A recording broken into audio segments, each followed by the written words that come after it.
Okay, today's June 15th, 2015, and we're going to start scenery on one of the main scenes on the railroad. This being the end of the orb in the center of the room. There is a lot of scenery here. Well, the first step we're doing here is we're preparing the track that's going to end up hidden in tunnels, where you're going to be able to see into the tunnels part way, so you don't want to have them sitting there not being ballasted or track rails not painted. So before we start building the tunnels, a little unusual step that I don't normally do is we have to ballast first. So Dave is bringing the ballast around to where it will be cover both the in and out sides of where tunnels will be. So we've painted rail today. We cleaned up all the stuff that was in the way. We've made some markings where we're going to try to put scenery, and here we are moving forward on the Grande Pacific Railroad. And this is day one on the end of the orb scenery project.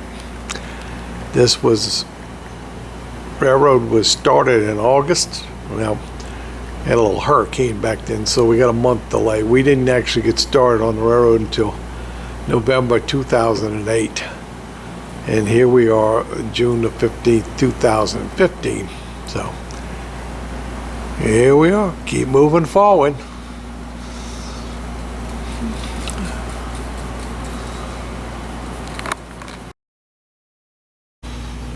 All right, we're a few days down the road, June the, I think 21st here, on our project here for the scenery. So as I have demonstrated repeatedly, and I think everything I've ever done, big user of foam. Foam and Cal Coat 127. The Cal Coat will come in here. Now, you see a lot of white here, and I'll give you some examples of where problems come into that you really have to watch, and I'll do them and try to take a photograph as the steps go on here.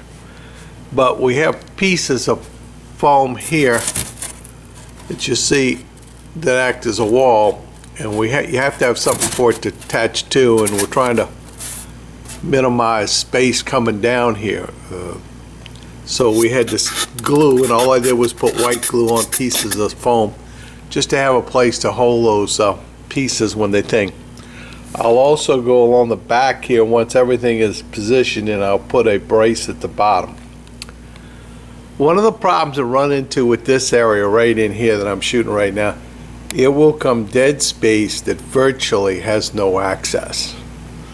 So you know Newton's law, stuff happens. Let's get into the facts here that someday I'm going to have to be able to reach in there and pull all those cars that came off the track when somebody does the old snag and pull routine, and all the cars fall off in the curve. Now, what I'll do is I'll cut a hole here. This will be a rock face, and there'll be a big rock sticking out so you can pull this out. Do not expect to go in here, but very rare occasions. So there'll be a hole here and a hole on the other side that you can remove the styrofoam out. I'll show you how I'm going to do that. But that's just, planning. You got to think things through, what's going to happen. How do you get in here? One, maybe every so often the track needs to be cleaned, and a cleaning car doesn't really do it completely. And like I said, the proverbial tracks coming off the train, and in this case I even have some switching space built into where these tracks come through. So somebody goes back too far, pushes a car off the track. Well, that one probably could be reached with the grabber through the tunnel opening. But it's still, you just may have to get in there. So anyway, Also notice we're not going to put bumper ends where you can see them. Can't see them. Those push pins were hit with a hammer, so they're into the wood, so they're not coming loose. And they work very effective for bumper ends. Now, here's another example. None of this is, by the way, none of this is glued in place yet, but I'm gonna have to take this down and paint the inside of those tunnels black. Got to kill all that white. It shows up in a video like a sore thumb. So we got some more pieces to cut to fill in the last of the gap here for the end of the mountain. I've not quite decided whether I'm gonna use some mason board on the edge to cover this up, or what exactly I'm going to do. That part is the outside. Or do I just use the regular molding and then make this, I can carve it up with a hot knife and rough finish it like we did over here to create that effect, and that may just be what it is. But this is close, and a lot of times people do rub up against this area. So anyway, that we have to finish making pieces to fit in like we did here to close up the rest of this. And of course, one of them's we're gonna have to have a little bit of an edge on one to angle it, because you can see that's 90, and you come over here and we're at about 60 degrees, so we're gonna have to angle something. But we'll get it all filled in, and then we'll probably make it so one, you have to think about trying to eliminate getting rid of straight edges. Nothing straight. Mother Nature doesn't have any straight edges. So one of the things to block off the face here, so it's not this big flat face, of course we'll have Calcoat and other things on it. But one of the things to do is with this little bit of a ledge right here, I'll be able to put some trees in here. Some of this will allow me to place trees, which will break the continuous view up. Then we come over here and we just cut some pieces left over. We'll have to do a little further molding on those pieces with the hot knife to kind of knock some of the edges down and make them a little bit more look like Mother Nature things. And then we have this big board back here. We have some few little fine tuning to do on this, but I'll paint the top of it blue and the bottom of it brown before it gets put into place to create my sky situation, and then whatever scenery to continue on with this. So it'll come around here and it'll end. I kind of got an idea in this corner how I'm going to end it. Got some big trees that'll kind of block off where the two meet. So gotta have that's transitions. So you gotta have transitions on your scenery too. So, and we got, of course, we got some industries and stuff. The one in the middle, it says black. Actually, I'm going to put a road over here so all these industries will have a place that are out here in the front that their vehicles can leave and they have access to. It's through that tunnel. Now, the technique there will be just paint it black, put the tunnel around it. I have a one tunnel thing left. Then I get some more, but I've got one on mine that I'm going to use. And then through 60/40 drawing on the lines going up into the tunnel, the road marking things will make the road appear that it's going off into the distance when you get to the tunnel. And also a tree on one side of both sides, and not quite 100% visible also helps the illusion. But anyway, this is where we are today, and on this project of finishing the scenery on the front end. And like I said, this is not going to be a short-term project, so this video I would suspect may end up going into the fall. We're posting some pictures as we go along stills on the Facebook page, which is www.grandepacificrailroad.com. Yes, it has a URL and it'll take you right to the Facebook page. So there is a page, and there is Grande Pacific Railroad group if you want to join the group. So there it is. Place for you to post what you're doing also. We allow everybody to post. So there it is. Enjoy, and we'll keep working on it. We're using this hot knife right now to cut out the tunnels, and we'll get our other hot knives out as we, that's a hot wire, I'm sorry, that's a hot wire. And of course I need another gallon of that stuff. We've now gotta like to know how many gallons of white glue I've used over the years. But that's how we buy glue at by the gallon at the Home Depot. So there we go. Preparations. If you don't do all these steps in the beginning, when you can remove and get to all this stuff, you don't end up with those little problems that later on you can't get to. So what we're doing is, because there's going to be tunnel openings and places that you can see into behind the scenery, we're killing them so that you don't see anything white or light or another color. It's like the dark hole of Calcutta. You won't be able to see anything in there.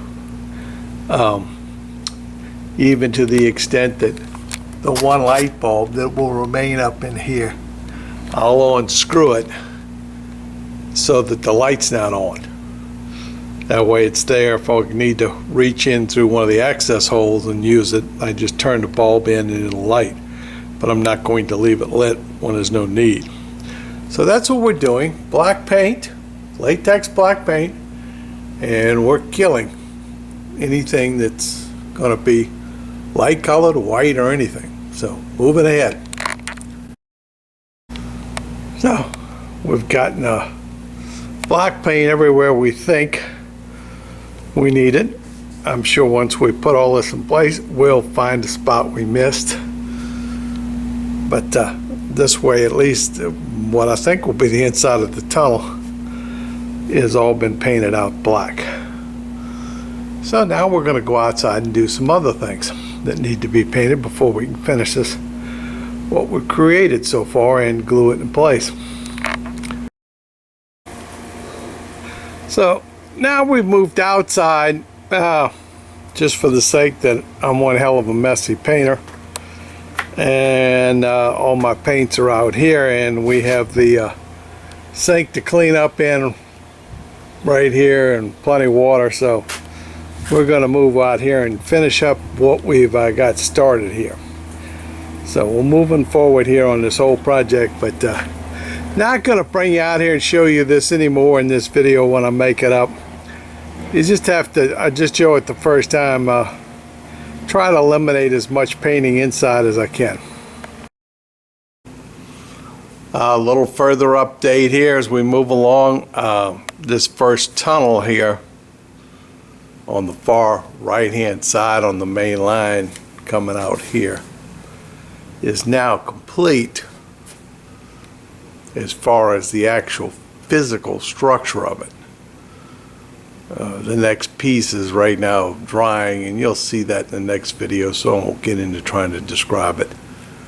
But scenery blocks, light blocks, they're pretty much in place now.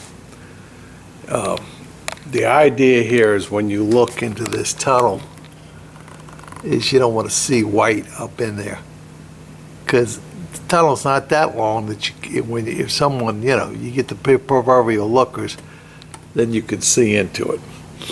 So this is where we are.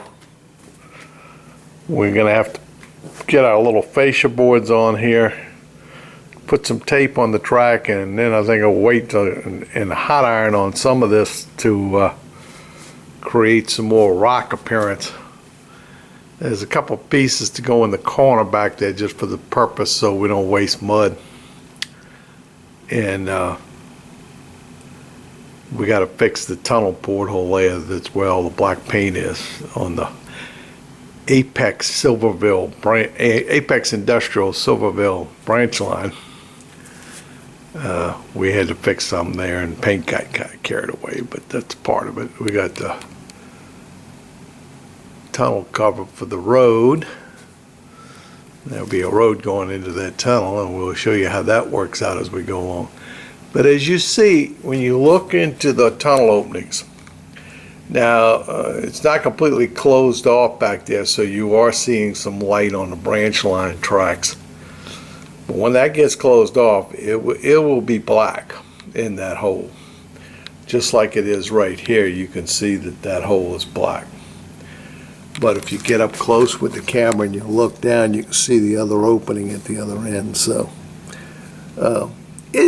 you know, you just don't want to have big white shiny spots in there, because they'll show up, people will see them, and so forth. But this is where we are today. I guess this is about the 24th of June. That's what happens when you get retired too many years, and it's Tuesday, I can tell you that. Life's great. Okay, keep on moving on down the road. Here we go. Let's get the rocks all on here. It'll look a little bit more natural. We do have some carving to do with the hot knife on some of the faces things to get it all worked in, but we have to have access, because once all this is finished in, I end up with a giant hole in here that you would not be able to get to, and you have track that's basically going to be in there. We all know what happens if you make it totally inaccessible. You know where the train's coming off, so we're going to have to create some access to at least be able to reach in, and I guess once in a great while we'll take it off and at least go in there and clean the track. So anyway, it's designed to where this rock right here, you'll be able to grab it and get to the hole. And I'll have one more of these on the other side. So if we end up with the proverbial derailment, you'll be able to get in there and fix it. So again, it's not designed to be taken in and out on a regular basis. Really don't envision having to go in there more than 6 to 8 times a year. So that's what we're thinking of as far as going in. You'll notice I put blue tape down. Well, the track is ballasted, so you want to save your ballast from having to looking dirt grungy and all that stuff, because you got all the stuff all over it, paint and the cow coat and all that. Cover it up. 2-inch blue painter's tape. It works miracles. Makes life so much simpler. This is going to be a step-by-step process. It's going to take time, because it's just like putting the styrofoam in place. The whole, it's just yellow glue, excuse me, I'm sorry, use all white glue. It's just white glue, but you have to let it dry overnight. So you can't fool with anything till the stuff's dried. So when you go up and you put force on it, move it, it's there, it's rigid. Because now I can come back and take my hot knife and get rid of all those little straight, sharp edges, which, if you know Mother Nature, she don't have those things. And then we'll go back and apply the mud and so forth. But anyway, we're getting along here, and let's make this short and simple and move on. We're going to go cut some fascia pieces here and finish this out. I got the piece of board. Gee, I don't want to tell you how much a 16-foot piece of this stuff, that's this right here, the fascia board. It has doubled in price since I started this, so do not use standard fascia board molding. Find something else, guys. You know, it was a great idea when I started. You know, it looks good and all that stuff, but you know, there are better ways. There are ways that are just as good looking as doing it, as you can see here, where it's all finished. But you can do it at a much lesser expense. I'm kind of stuck with where I am because it's the way we started, and we're sure not going to go pull all this stuff down and redo it. So got one more board to try to finish a couple of places right in here, that I'm going to put up, and I'll just leave it white for a while so I can work all the mud and everything in with it. So there you go. We'll keep working on it to see how this comes out. Believe me when I tell you, this is an undertaking when you look at all the scenery we got to put in here. But hopefully it'll all be worthwhile in the end. So, moving ahead. Okay, using this hot knife here, which I got from Harbor Freight. This is an inexpensive model. The neighbor across the street's got the $200+ model that I use to do the real interesting carving, but for the purposes of doing what I just finished doing, and that is basically preparing this to put mud in seams and get it ready, this will work, as you will see as we go along. So we have this all ready now to get our Calcoat 127 out and start filling in places like right in here and right there, so we don't have seams and stuff. And then we'll spread some over here around this face to create an appearance. So we'll get this done and be back. Okay, so we spread the mud and now we're painting. The world famous paintbrush. Believe me, that paintbrush got more miles on it than Carter's got little liver pills. And the proverbial chocolate brown paint, maybe not quite chocolate, but it's pretty dark brown. And you can see where our hole is, and maybe we'll, through weeds and various other things, we'll camouflage that. So then we come around here and been working at this. One thing about it, remember, paint is just like glue, so you can see I've spread some weeds and some ground blended earth cover up here on flat edges. Now, the discoloration here is not completely, this is not dry yet, but the discoloration comes from the bottle of white paint. You got to kind of blend things as you go. So this is where we are. Working at this, I see something I missed here. I didn't get any earth tones on that edge right there. So we're going to get the bottle of weeds and the earth out, and we're going to take care of that edge with that little flat piece of plastic right there. Sprinkle it on the plastic and then blow it onto that straight vertical edge.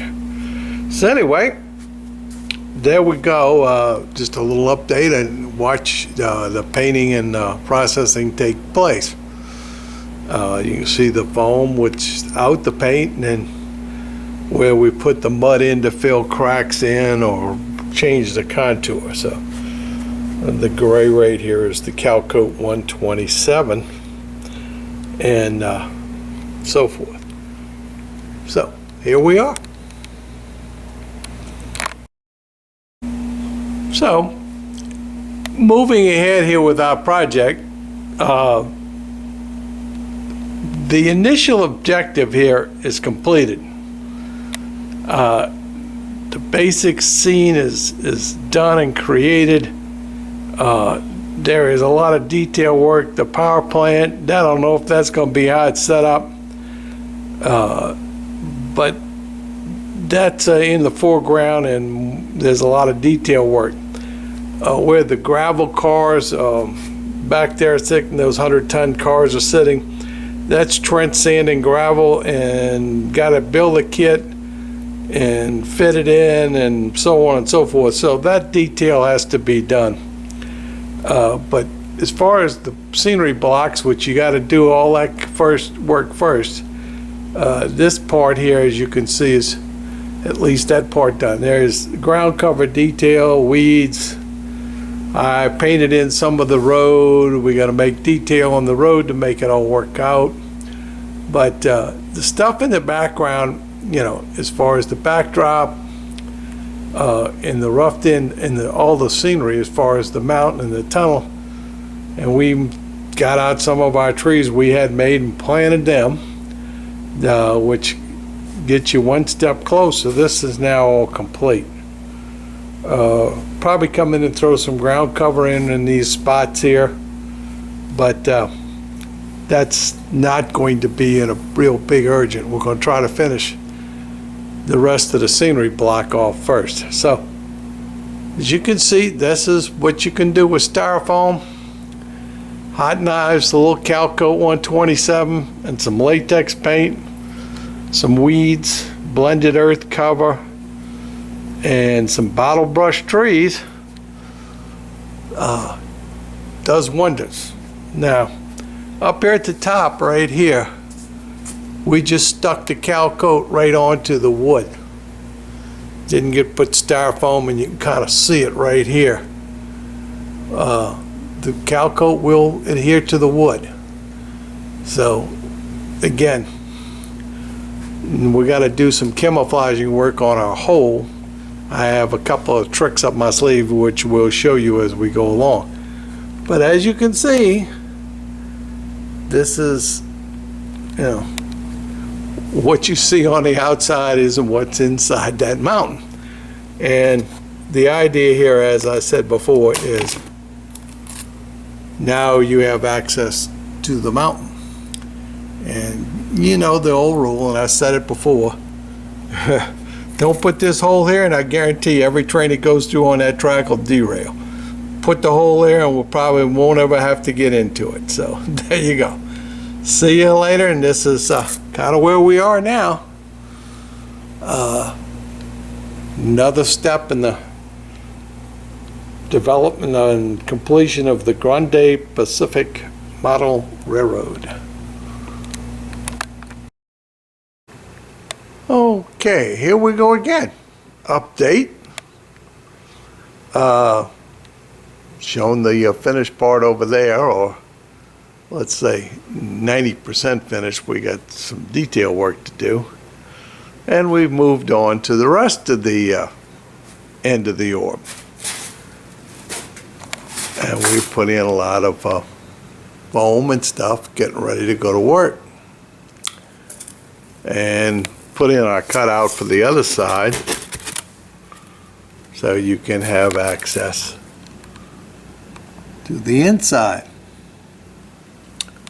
Now, got to reach up in there and unscrew the light bulb. Do not want to leave the light bulb in. We just glued this foam in place. And someone made a suggestion on the pictures posted about cutting and rounding off. So as soon as all this dries, we're going to do a little further sculpting on this big corner sticking out. The scenery we painted here got another little issue come up that I see, but I got a solution, so I'm not going to discuss exactly what I'm going to do. But the light bulb's on inside the tunnel, so you can see into the hole real well. If I go turn off the light, that'll become dark real quick. So we're in the drying process now. It's first about 9:30 in the morning, and we're going to got a little project outside for straight line wind damage. Got a big branch tree thing got to go cut up. So we're going to go out and do that and let this dry. This will take probably most of the day to dry. But we can be working on some other little things down at the bottom to start working in on getting the foam in place for it. But here we are. And we can put some fascia board in here too. We got a couple, 3 or 4 places, and I got enough fascia board like here and down here, and a little piece that's going to go up here, so we can get those cut and put in place and keep us busy while the foam's drying. And there's no point in rushing this project, believe me. You start trying to fool with this foam and stuff, when the glue's not dry and it's not in place, then everything starts moving. Don't need it moving. Alright, so there we are. Moving ahead. So on to the left side here, and as you can see, that was the side we've finished that tunnel. Now this morning we put the mud on, foams up, glued together, dried, taped everything off, cut the hole out. Today we put the mud on to cover up any seams or holes and stuff. With the hot knife used on the foam, as you can see, texturing, once you put the paint on it and you put some blended turf, some weeds and stuff, it's not necessary to put the mud over everything. The mud's covering up the wood where there's, of course, no texturing. So we try to give that some relief, and the rest of it. So now we've gone over here. We're trying a little something different here. We cut out a piece of styrofoam to match the tunnel opening, the same size as the one we were using. The tunnel didn't make sense. And a lot of you will understand what I'm saying. You know, why does that tunnel exist there? And there's no there's no really reason.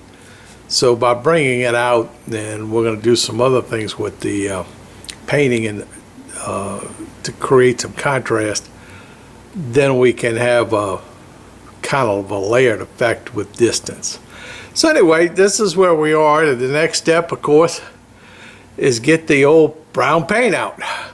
But that won't happen for about 48 hours because Calcoat 127, which is the gray stuff in the picture, does not dry that fast. You have plenty of time to work with this. This is in no way, shape, or form anything like Hydrocal. As I've said many, many, many times, all plaster and all Hydrocal is banned from this building. You can't bring it in the door. It's just something I found out many moons ago that I could do away with.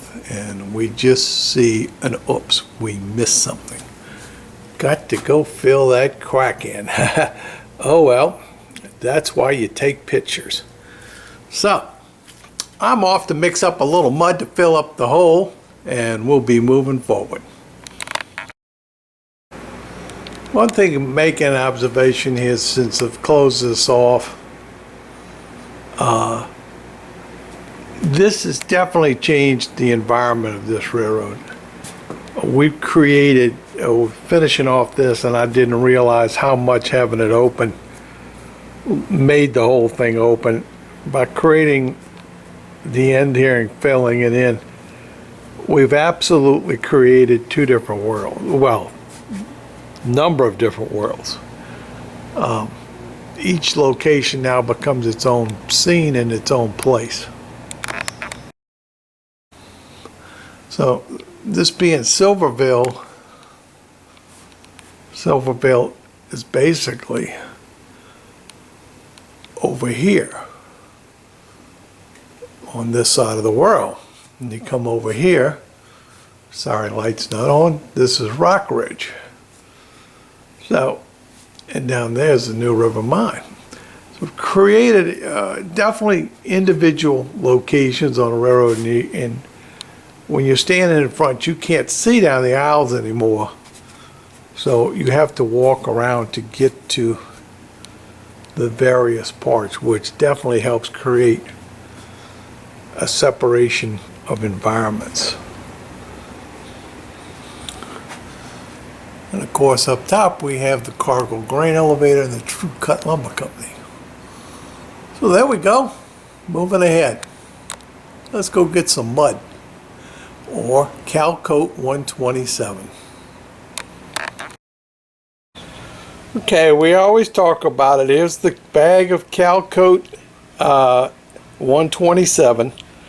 Company that manufactured is Industrial Insulation Group.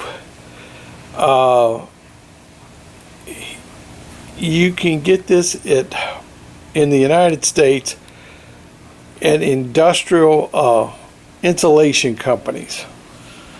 I have found many locations for many people, but you really need to be looking at commercial wholesale distributors of insulation materials to get this product. I paid about $12, $13 a bag for it. I actually only had one bag, but due to an unfortunate circumstances of somebody moving on to play trains with a better group of people, I ended up getting a bag back. This is more than I will use to finish the railroad.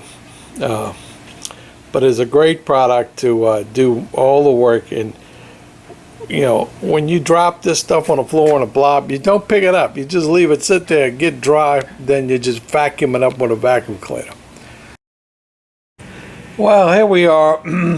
I guess you could say at a point where we'll stop and we'll put the video together and put it up there, what we've done. Both sides and all four of the tunnels are finished. The only part left now is to build the trestle here. So if anyone wants to get into the trestle building business, if you're out of work trestle builder, HO scale, we need a trestle there. We're going to work on the scenery in the back. It's going to be relatively simple. I'm going to add a piece on and carve it out, and then we're going to have some water flowing, and right down at the bottom here we're going to have a small bridge going over a creek that'll run out right there onto the floor. Not good, kids. Wet floors, just what we need. Creeks running on floors. All right, well, it goes along with the Colorado River. It runs across the floor too. So anyway, this is where we are at. So let's see what we got here. I think we have a surprise engine coming out to test the tunnels. So let's see what this is.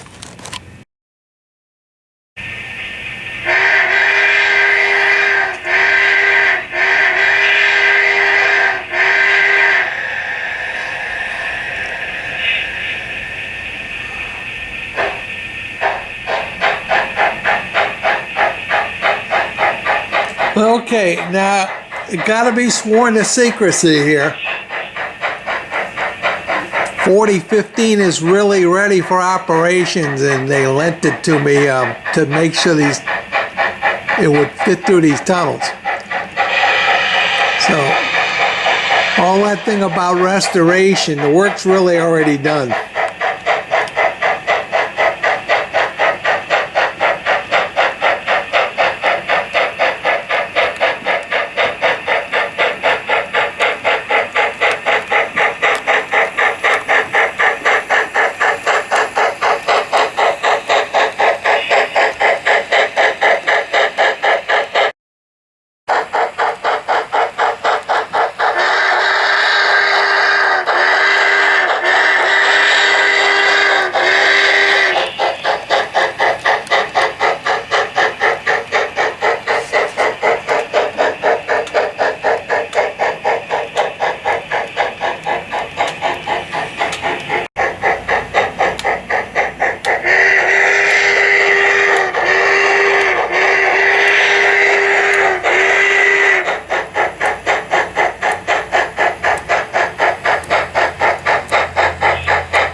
After looking at this, and I wanted to say thanks to Lee Howe.